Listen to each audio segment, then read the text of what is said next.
When the door of the small apartment opened with a soft click, Ruth didn't realize her entire world was about to shift. She had been dusting the shelves absent-mindedly, lost in the familiar hum of loneliness that had lived in her chest for years, when a shadow fell across the floor. She turned, somewhat annoyed, expecting a delivery or a neighbor's accidental intrusion.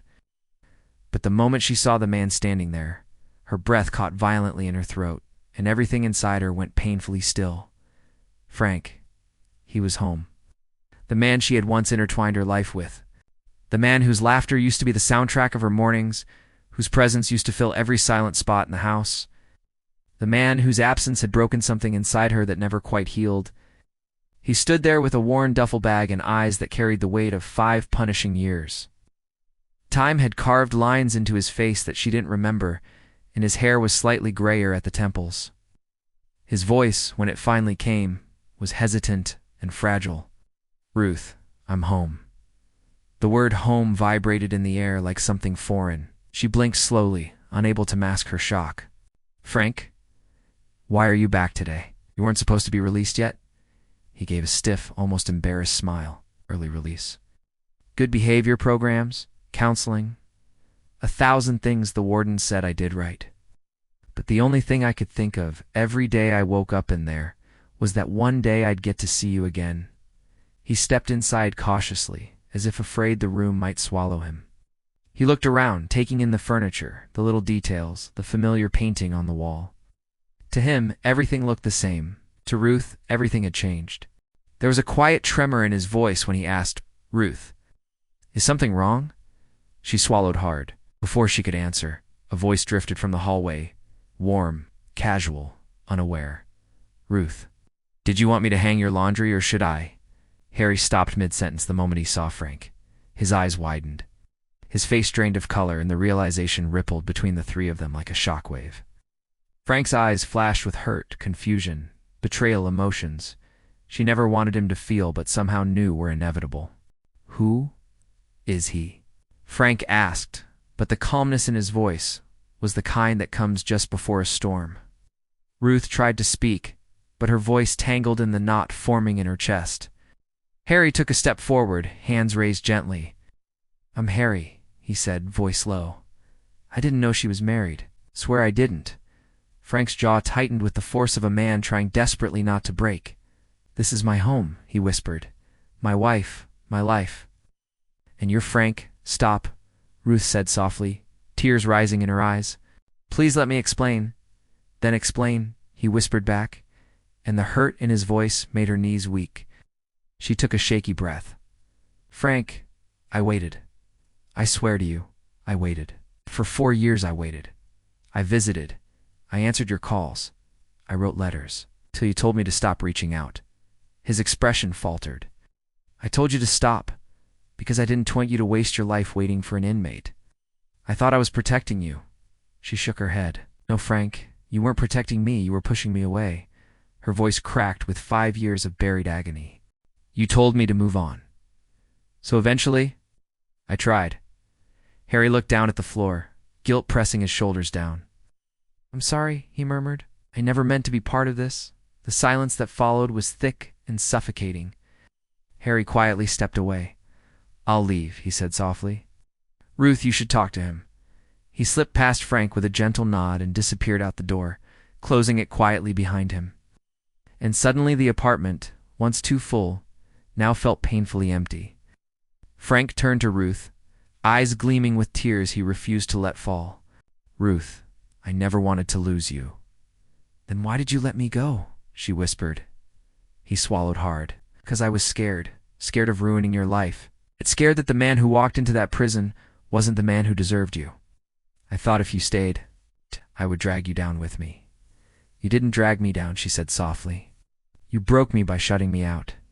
He closed his eyes in pain. "Sorry." The words were simple but heavy with years of regret. She approached him slowly, carefully, like someone walking toward a wounded animal. "Frank, we can't undo what happened. We can't pretend nothing changed." He nodded. His voice was barely a whisper. "Then what do we do?"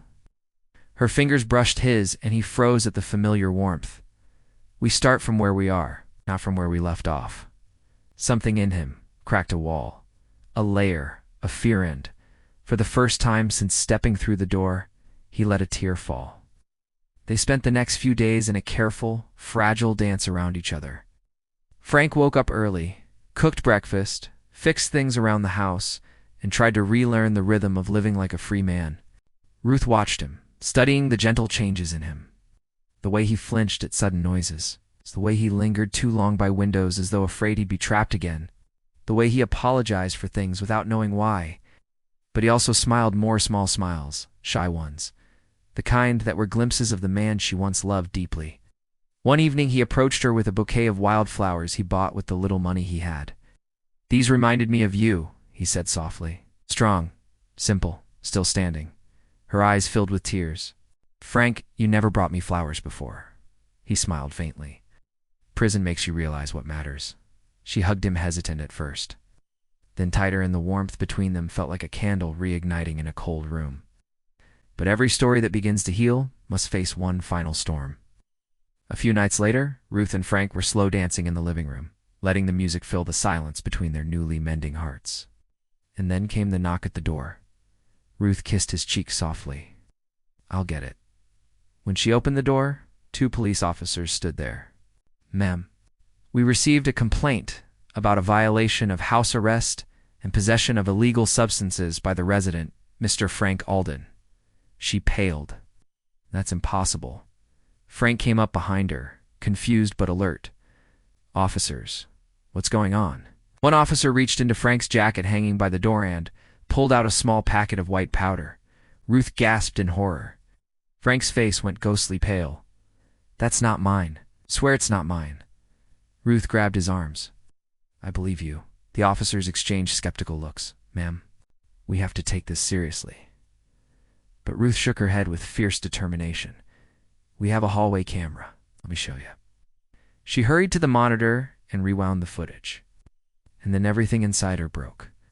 The camera showed someone slipping the packet into Frank's jacket earlier that evening. The image was blurry, but the outline, the posture, the shape was unmistakable.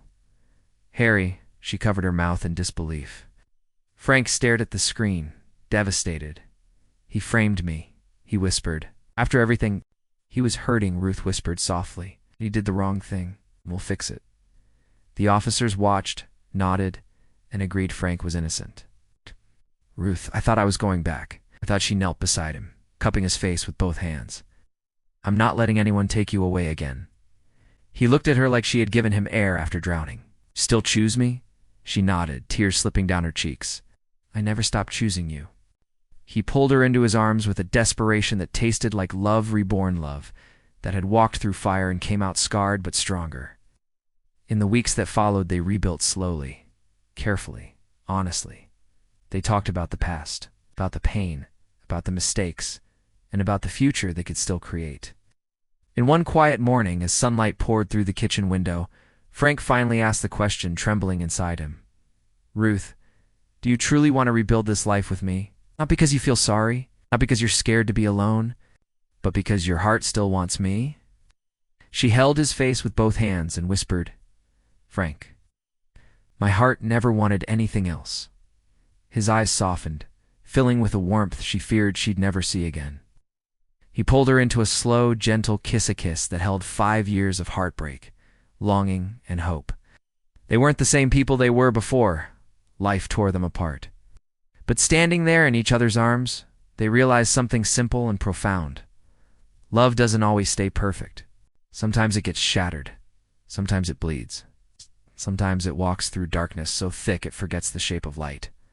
But sometimes, love returns home. And when it does, it rebuilds stronger than ever.